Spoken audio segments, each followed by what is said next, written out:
Selaku penasihat hukum Ketua DPRD Madinah, Bapak Erwin Effendi Lubis, bagaimana tanggapan Bapak tentang berita yang saat ini sangat marak terkait tidak ditahannya Bapak Erwin Effendi Lubis, malah dilantik sebagai Ketua DPRD periode 2024-2029? Oke, terima kasih. Memang betul, akhir-akhir ini, beberapa bulan ini, dari mahasiswa itu melakukan unjuk rasa terkait dengan tidak ditahannya Ketua DPRD Madinah, Saudara Erwin Effendi Lubis, dan bahkan dilantik menjadi anggota DPRD Madinah periode 2024-2029 dan sebagai Ketua DPRD Madinah Natal untuk periode kedua.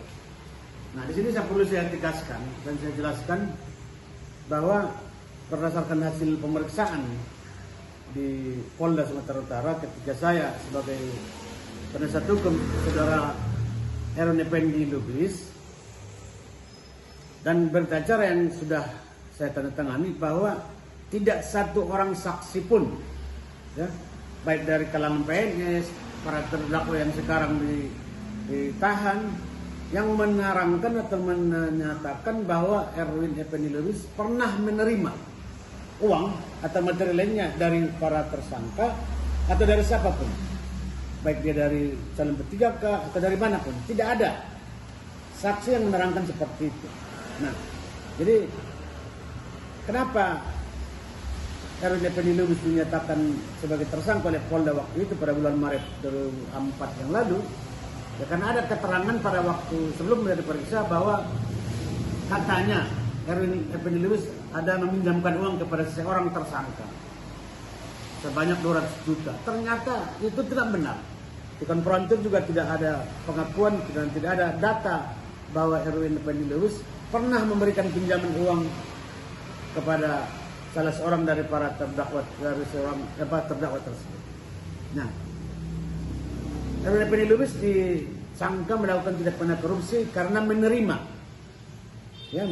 atau suap atau menerima sesuatu dari para tersangka atau dari para calon anggota P3K. Faktanya satu orang pun tidak ada saksi yang menyatakan seperti itu. Jadi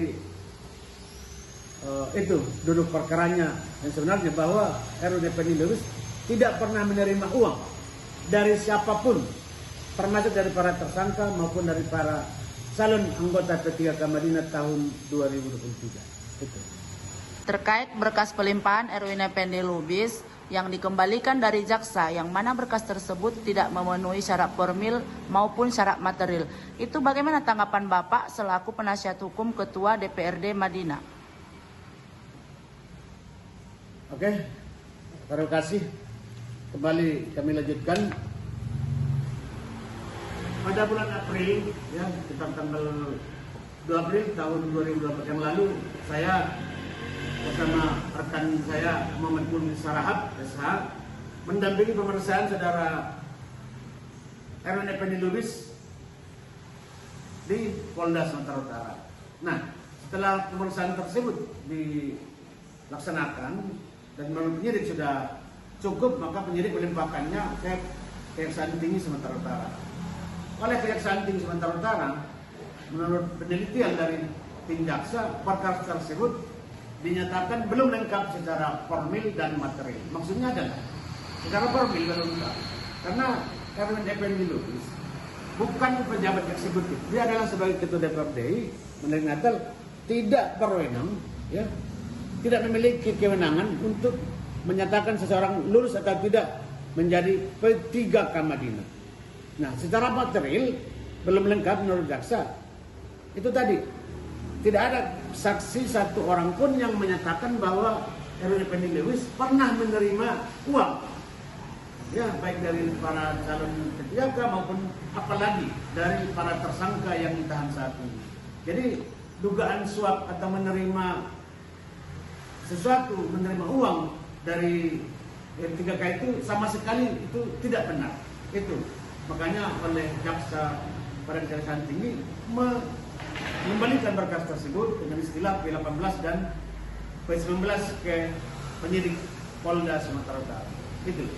Satu lagi Pak, saat ini Aliansi Mahasiswa dan Pemuda Pemantau Kebijakan Pemerintah Kabupaten Madinah atau sering disebut juga AMP2K kembali turun ke jalan, sudah berjilid-jilid atau sudah sampai ke jilid 5 melakukan aksi demonstrasi. Itu tolong ditanggapi Pak.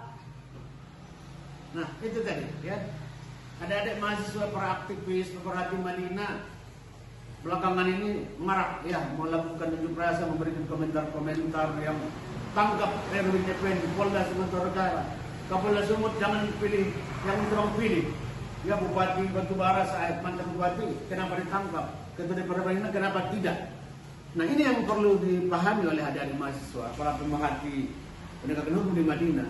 Kasus Bupati Sayur, mantan Bupati Sayur Batubara dengan Ketua DPR Madinah Erwin Effendi itu tidak sama. Mantan Bupati Madinah itu dulu punya kewenangan dalam hal menentukan tidaknya seseorang lulus P3K. Erwin Effendi lulus tidak ada kewenangan itu. Nah, kalau misalnya adik-adik mahasiswa para aktivis melakukan unjuk rasa berulang kali, berjilid-jilid, silakan.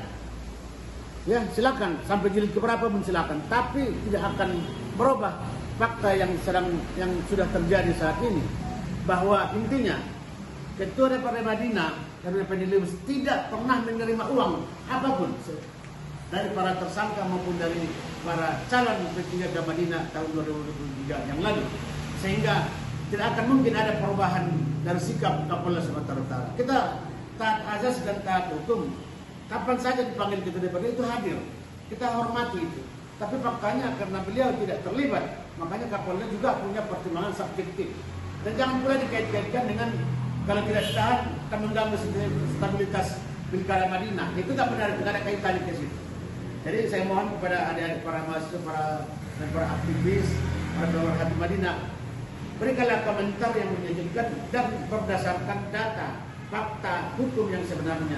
Jangan kebablasan memberikan keterangan atau melakukan aksi yang tidak berdasarkan hukum, tanpa melakukan verifikasi dan klarifikasi kepada penyidik dan kepada Kejaksaan Tinggi Sumatera Utara, terutama kepada saya. Makanya saya ajak adik-adik mahasiswa, mari kita diskusi. Buat forumnya, saya akan jelaskan semua. Dan kita akan menghormati proses hukum itu dan tidak ada verifikasi yang dilakukan oleh Bapak Kapolda Sumatera Utara. Terima kasih. Terima kasih kepada saudara-saudaraku, kawan seperjuangan, aktivis dan pemuda pemerhati Kabupaten Mandailing Natal yang mana telah terus-menerus menyuarakan kasus P3K di Kabupaten Mandailing Natal. Terkait yang disuarakan kawan-kawan tersebut sebelumnya sudah diklarifikasi penuh oleh pimpinan saya selaku kuasa hukum daripada Abang Anda Erwin Lubis dan Bapak Ridwan Rahmudi SHMH. Saya rasa apa yang sudah disampaikan pimpinan saya tersebut dan klarifikasi tersebut sudah jelas dan terang benderang. Terus saya apresiasi dan kami apresiasi penuh kepada Kapolda Sumatera Utara, Dirkrimsus dan penyidik Polda Sumatera Utara yang mana telah menyidik dan memperlihatkan bagaimana proses hukum yang secara terang benderang kepada kita tidak ada yang ditutupi sampai sejauh ini, di mana sampai sejauh ini saudara kita ataupun Ketua DPRD Kabupaten Bang Erwin Lubis tidak tersangkut dalam kasus P3K ini. Terima kasih. Oke, terakhir saya sampaikan kepada masyarakat Mandailing Natal, jangan terpengaruh dengan isu-isu atau rumor yang berkembang di lapangan bahwa saudara Erwin Effendi Lubis terlibat kasus P3K. Itu sama sekali tidak benar bahwa beliau pernah menerima uang satu sen pun atau berapapun dari para P3K maupun dari para tersangka. Mari kita junjung tinggi hukum yang berlaku, jangan ngomong sembarangan dan kebablasan. Kita taat azas dan taat hukum. Terima kasih. Assalamualaikum warahmatullahi wabarakatuh.